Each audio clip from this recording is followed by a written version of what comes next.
নির্বাচনের পরে এখানে অনেক কিছুতে পরিবর্তন আনা হয়েছে।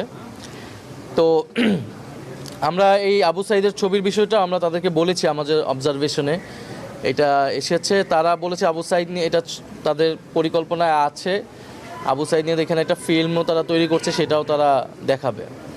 তো আমরা বলেছি যে এখানে গণ অভ্যুত্থানের প্রধান চরিত্র আবু সাঈদ এবং অন্যান্য শহীদও যারা আছেন, এবং শহীদদের বিশেষত শহীদদের প্রচুর স্মৃতিচিহ্ন এসেছে।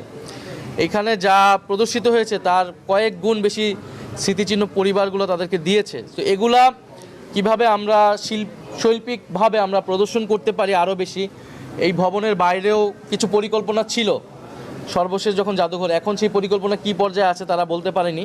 তো এখানে কিন্তু আরও অনেক কিছু হওয়ার কথা, এই পুরা যে 17 একর জায়গাটাকে ঘিরে আরও ব্যবহার করার সুযোগ আছে, সেটাকে যাতে তারা শৈল্পিকভাবে প্রকৃত ইতিহাসটা যাতে তারা তুলে আনে। পর্যাপ্ত পরিমাণ জনবল না থাকার কারণে এই ভিড় তারা সামলাতে পারবে না এবং অ্যাকাউন্টেবিলিটি, জবাবদিহিতা নিশ্চিত করা সম্ভব হবে না। এটা একটা স্বায়ত্তশাসিত আইন প্রয়োজন, কাঠামো প্রয়োজন। জুলাই আকাঙ্ক্ষাকে ধারণ করে এই ধরনের লোক নেতৃত্বে রেখে পর্যাপ্ত পরিমাণ জনবল রাখতে হবে, কারণ এখানকার সিকিউরিটিটা খুবই গুরুত্বপূর্ণ, নিরাপত্তাটা খুবই গুরুত্বপূর্ণ। যে কোনো লোককেও এখানে নিয়োগ দেওয়া যাবে না, এবং এখানে যে মানুষ আসতেছে তারা যাতে সঠিকভাবে এটা উপভোগ করতে পারে, দেখতে পারে, এবং এইখানে যাতে এক্সপ্লেইনার লাগবে, ব্যাখ্যা দিবে এই ধরনের মানুষকে, সে ধরনের ব্যবস্থা লাগবে। আমরা যখন বিদেশে গিয়েছি বিভিন্ন জাদুঘর, জাতীয় জাদুঘর, বিশেষত চীনে আমি যখন গিয়েছিলাম, তো সেখানে কিন্তু আমাদের পুরো ঘুরে ঘুরে সাধারণ যারা ভিজিটর হয় তারা এক্সপ্লেইন করার একটা ব্যবস্থা আছে, সেখানে তারা অডিও শুনতেছে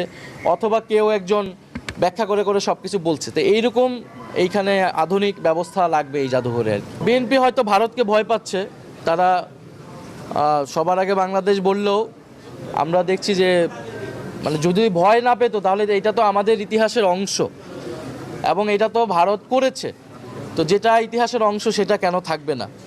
এবং গত 16 বছর যেই ফ্যাসিবাদ বাংলাদেশে প্রতিষ্ঠিত হয়েছিল তার সাথে তো ভারত প্রত্যক্ষ বা পরোক্ষভাবে সম্পর্কিত ছিল নানাভাবে, এবং সেই ইতিহাসটা কিন্তু এখানে পাবেন না।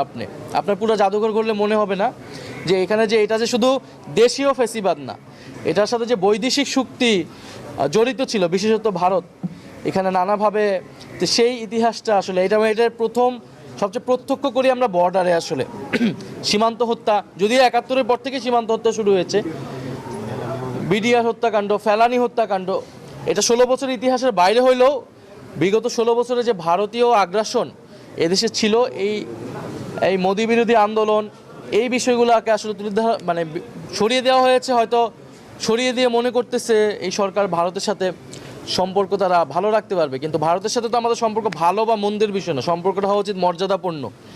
এবং এই সরকারের এই আপোষকামী মনোভাবের কারণে কিন্তু আমরা দেখলাম দিল্লিতে কনফারেন্স করে এখন পতিত স্বৈরাচার শক্তি তারা হুঙ্কার দিচ্ছে, এবং সরকার একটা শুধু প্রেস রিলিজ দিয়ে তার দায়িত্ব শেষ করছে।